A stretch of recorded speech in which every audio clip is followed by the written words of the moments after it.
Alright, welcome back to my YouTube channel. I'm Andy's Vlog.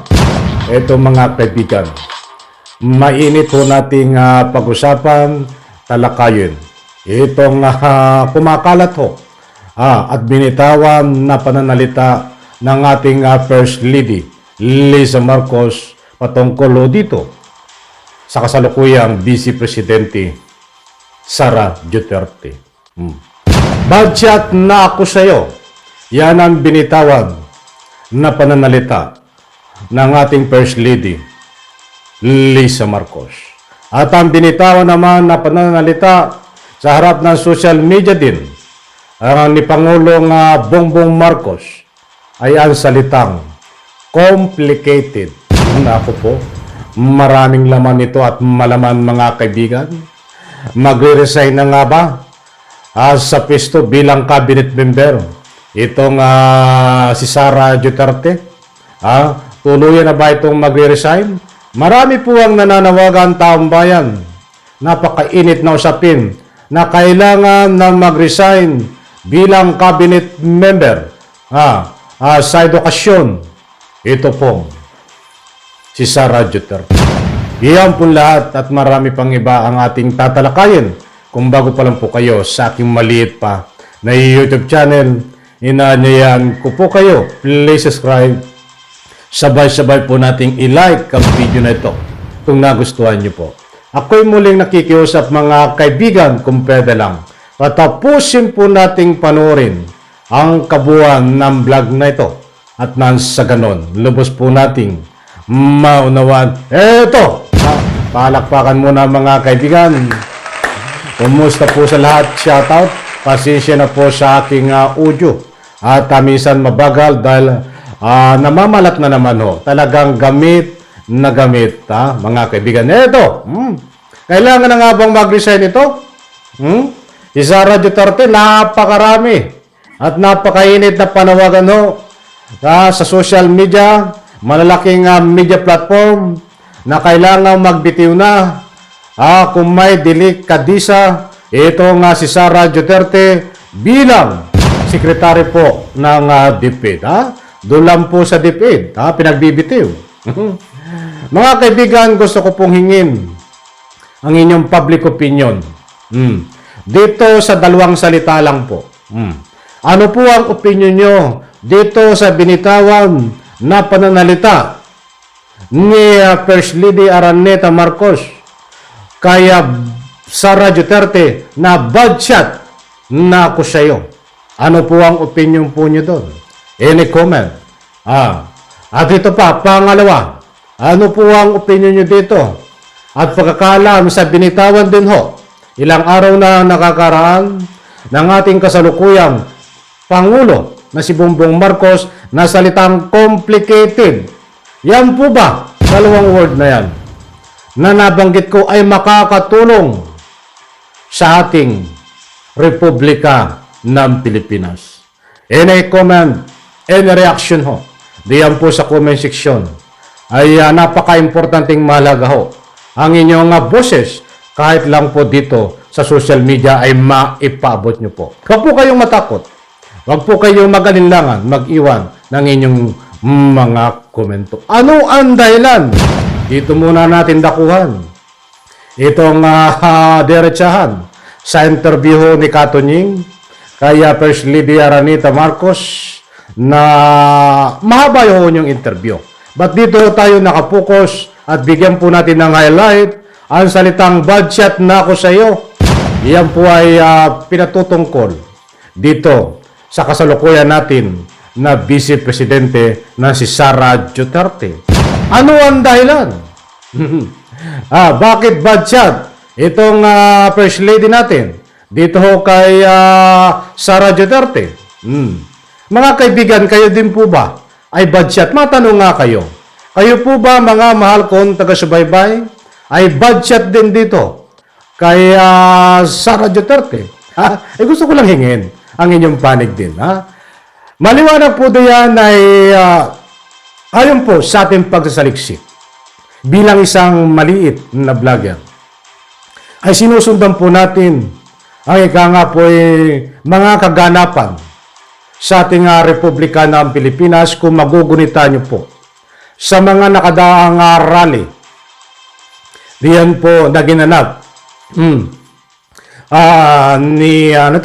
sorry, yung aking audio ay talaga namamalat.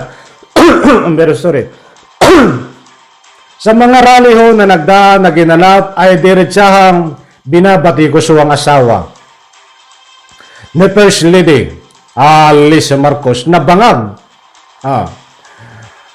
Isang gumagamit ng pinagbabawal na gamot, mga kaibigan. Yan po pala ay napanood ng diretsahan nitong First Lady Lisa Marcos.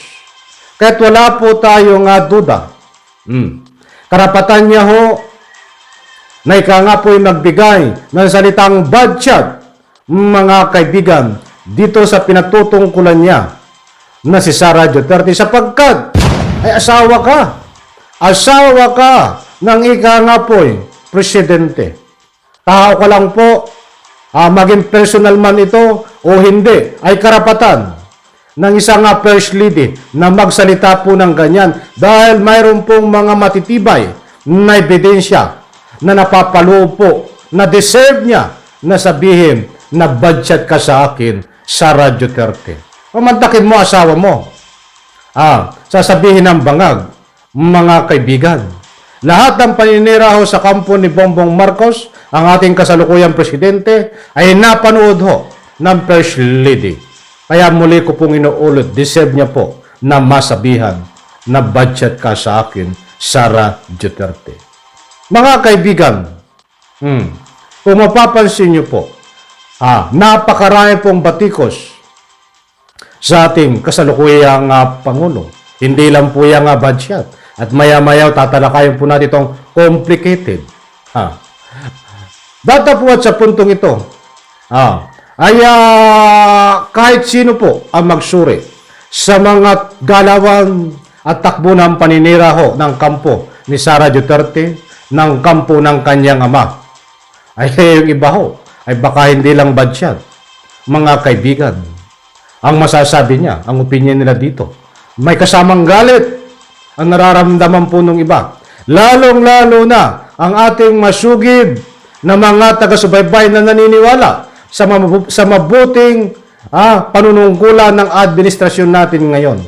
Hindi lang po budget ang gusto nilang masabi.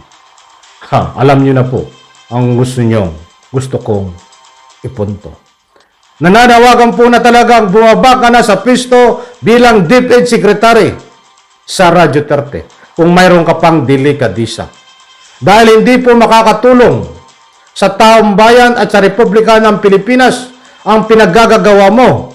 Imbis na mag-focus ka sa iyong trabaho bilang isang hinalal ng taong bayan na pangalawang pinakamataas na posisyon sa Republika ng Pilipinas, ay hindi ka po nagkukonsentrate sa iyong mga trabaho bilang isang Vice Presidente, bilang isang cabinet member, secretary po ng DepEd, bagkus mayroon pong nahahalo na ika nga po'y maduming politika. Kaya ho, ang galawan mo, ayon po sa pagsusuri, bagamat po't hindi lahat, maging fair naman po tayo. Ang natutuwa lang po ang iyong masugid na ika nga po loyalista. Diyan po sa part ng Davao. Bata karamihan ho. Ay nananawagan po. Kung may delikadisi ka. Ayon po. Sa ating mahal na netizen, kung pwede, magbitaw ka sa iyong ika nga po'y bilang DepEd Secretary ng DepEd. At nang sa ganun po, tungo po sa kapayapaan at maghalal. At mag-appointe, not maghalal po. Mag-appointe po ng ika nga po ay kapupulutan ng aral ang manunungkulan po bilang isang sekretary ng DepEd po. Dahil dito po sa panunungkulan, bilang sekretary po ng DepEd ni Sara Duterte, ay wala po tayong kapupulutan ng aral. Pumapasok po dito, mayroon siyang pagka-rebelde na pagka-ugali. At kasama rin sa ika nga po kaya budget ang tingin niya dito ho kay Sara Duterte ng First Lady natin ay kasama po sa mga dahilan. Noong kasalukuyan nandiyan si Carlos sa kasagsagan ng business meeting sa ibang bansa. Itong ating presidente na si Bongbong Marcos ay tinalaga bilang caretaker ng ating bansa. Itong si Sara Duterte. Alam niyo ang ginawa, mga kaibigan? Isang pagtataksil. Nagpunta sa rally diyan sa Bonifacio. Nandiyan ang kanyang ama. Nung parali ni Kibuloy. Ano ang ginawa sa rally? Ng personal. Ang lahat po ng pumunta doon ay nananawagan ng justice for Kibuloy. Bumaba na sa pisto ang ating kasalukuyang presidente na si Bongbong Marcos. Napakadami pong pumunta doon na ika nga po'y supporter. Na ika nga po'y gustong pamubain. Ito nga si Bongbong Marcos. Ang tanong, caretaker ka? Si Sara Duterte, pinagkatiwalaan ni Bongbong Marcos, abalang-abala siya diyan sa ibang bansa sa mga business meeting. Subalit ang kanyang pinagkatiwalaan, nandiyan po sa rally sa Bonifacio at sumusuporta sa pagbaba at pagpabagsak ng gobyerno. Dapat po bang pagkatiwalaan ito? Mga kaibigan, isa rin po sa mga dahilan kung bakit nasabi ng First Lady po natin na bad shot na po ito si Sara Duterte sa kanya. Hindi lang po personal na buhay ang naapektuhan dito ng First Lady at Pangulong Bongbong Marcos. Taong bayan, ekonomiya, trabaho po nila ang naapektuhan dito. Kaya't mas mabuti tama ang panawagan ng taong bayan, Sara Duterte, muli kong uulitin. Hindi pinagbibitiw ka sa pagiging cabinet member ng secretary ng DepEd. Okay, alright. Alam ko, nakuha nyo ang gusto kong ipunto. Dito naman sa complicated. Di ba? Kayo na po ang humusga. Kayo na po ang magsabi dito sa salitang complicated. Napakalawak ho. Ang sakop ng salitang complicated. Nadagdagan pa ng bad shot. Kaya't napapanahon na po. Sa pamamagitan po ng salitang complicated at bad shot, napapanahon na po, taong bayan.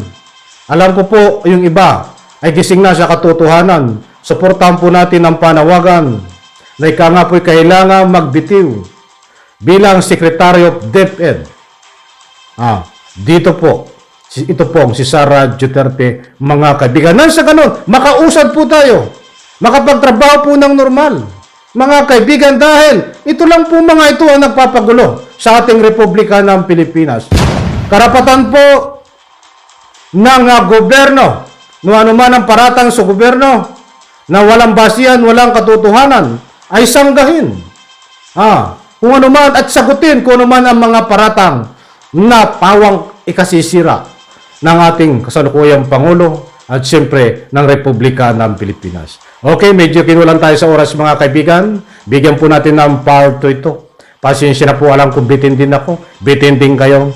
Diyan po sa comment section, isang like, isang public opinion lang po. Isang like po sa video na ito para ma-spread po natin ang inyong mga salubin. Huwag niyo pong kalimutan magbigay ng inyong public opinion kapag may pagkakataon. Maraming salamat. Pagpalain po tayo lahat. Bye-bye. Palakpakan.